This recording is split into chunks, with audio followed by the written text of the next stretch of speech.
One of the key elements of many process plants is a distillation system. It's important for operators to understand how distillation systems work because it's part of their job to make sure the systems run properly. The purpose of any distillation system is to separate a liquid mixture into two or more components. The separation takes place in a distillation column or tower. The liquid mixture is called feed or charge, and the components into which it's separated are called cuts or fractions. Let's take a look at a simplified representation of a distillation system. In this example, the feed is stored in a tank. During operation, a pump is used to move the feed from the tank to a preheater. In the preheater, the mixture is heated under pressure to just below its boiling point. The pressure in the tower is lower than the pressure in the preheater. So when the feed enters the tower, it starts to boil. The vapors from the boiling liquid, which primarily contain the lighter components in the feed, rise in the tower. The remaining liquid, which consists primarily of the heavier components in the feed, moves down the tower and collects at the bottom. Some of this liquid is drawn off as the bottom's product, and some of it's routed to a device called a reboiler, which is connected to the bottom of the tower.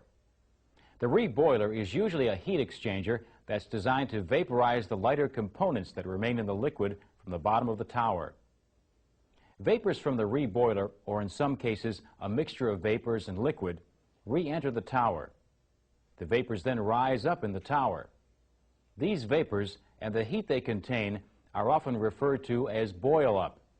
The hot boil-up provides heat that's needed for the distillation process to take place in the tower.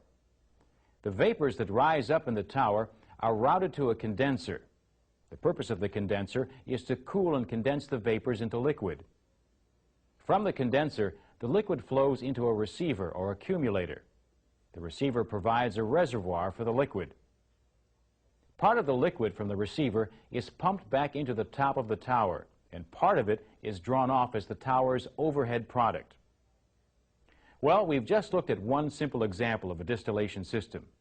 Not all distillation systems are the same, but most of them have the basic equipment that we've just seen. At the heart of a distillation system is the distillation tower. Basically, a distillation tower is a series of distillation processes, or stills, stacked on top of each other. The process of distillation is sometimes referred to as fractional distillation, or fractionation, and distillation towers are sometimes called fractionators. Fractionation is distillation that occurs at different levels in a tower. This is a simplified illustration of the inside of one type of distillation tower. This tower uses trays called sieve trays to separate vapors and liquid. The trays are spaced throughout the tower. They're called sieve trays because they have many openings in them, like a sieve. Here's a closer view of some of the trays. We've exaggerated the size of the openings to make them easier to see. The openings in the trays allow vapors to rise through the trays on their way up the tower. Each tray is also designed to hold liquid. Dams or weirs on each tray allow liquid to build up on the tray. Liquid that overflows the weirs flows into downcomers. The downcomers channel the liquid from tray to tray down the tower. When the upward moving vapors and the downward flowing liquid come in contact on each tray, the vapors transfer some of their heat to the liquid. Two things happen. The heavier components of the vapors become cooler and condense into liquid, and the lighter components of the liquid boil. The vapors then rise toward the next tray. As this process continues, the rising vapors contain a higher concentration of lighter components and a lower concentration of heavier components. So this is how the distillation process is repeated on each tray as the vapors rise through the tower. Now, not every distillation tower is designed in the exact same way. However, every tower can be divided into three basic sections. The middle section is where the feed enters the tower and part of the feed vaporizes.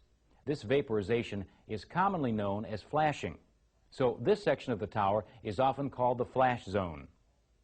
The section above the flash zone is called the rectification section. In this part of the tower, the concentration of lighter components increases. The section of the tower below the flash zone is called the stripping section. In this section, the lighter components are vaporized or stripped from the heavier liquid.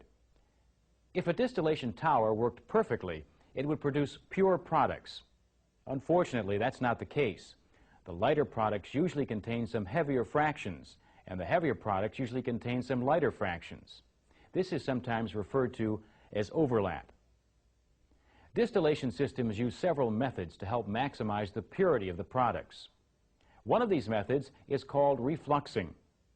The vapors coming off the top of the tower are condensed in a condenser and then collected in a receiver. Part of the liquid from the receiver is sent to storage or to other units in the plant as the tower's overhead product. The rest of the liquid is pumped back into the top of the tower. The liquid that's reintroduced into the tower is called external reflux. Because it consists of liquid that was cooled in the condenser, the external reflux is cooler than the liquid in the top of the tower. As the external reflux cools the top of the tower, vapors made of heavier fractions condense. The liquid made of heavier fractions flows down the tower and is referred to as internal reflux. Meanwhile, the top of the tower is still hot enough to keep the lighter fractions in vapor form. The vapors are drawn off the top of the tower and into the condenser. Refluxing increases the purity of the overhead product because condensing the vapors made of heavier fractions keeps them out of the stream of vapors that leaves the top of the tower. Another method used to maximize product purity is called reboiling. The bottom's liquid that's drawn off from the tower is sent to a heater called a reboiler. The rest of the bottom's liquid is sent to storage or to other units in the plant as the tower's bottom's product. The reboiler heats the liquid it receives so that a mixture of vapors and liquid is formed. Depending on the system, either vapors or the mixture of vapors and liquid is then reintroduced into the tower. The hot vapors cause any lighter fractions in the liquid at the bottom to vaporize and move up the tower. This reduces the amount of lighter fractions in the bottom's product. The reboiler provides the major portion of the heat that's required to make the distillation process work. In the type of system we've been discussing, the heat supplied by preheating the feed is not sufficient for proper distillation. The reboiler is needed to provide enough additional heat to vaporize the lighter fractions in the tower so that the products meet specifications. Although all distillation towers serve the same basic function, they don't all have the same internal components. One type of tower uses trays called sieve trays to separate vapors and liquid. That type of tower is covered in the tower operation part of this program. In this part, we'll look inside two other types of distillation towers and see how their internal components differ. Let's start with a tower that uses trays with bubble caps. The holes in each tray are covered with caps called bubble caps. The slots in these bubble caps disperse the rising vapors through the liquid on the tray. Each bubble cap has many slots, and each tray has many bubble caps to spread out the vapors. This ensures maximum contact between vapors and liquid so that maximum heat transfer can take place. Another type of tower, called a packed tower, contains layers of devices called packing instead of trays with bubble caps. There are many different types of packing.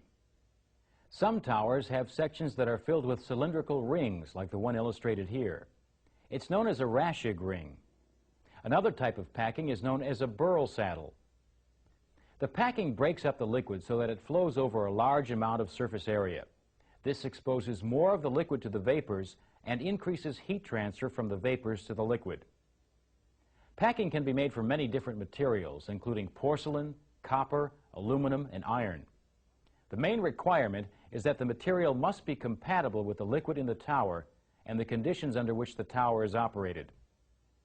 This is a section of another type of packing from a distillation tower. It's called a packing grid. Each layer in the grid has spaces for vapors to rise through the packing on their way up the tower.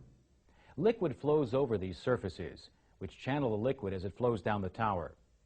The packing grid provides a great deal of surface area where contact between the vapors and the liquid can take place, so heat transfer is maximized.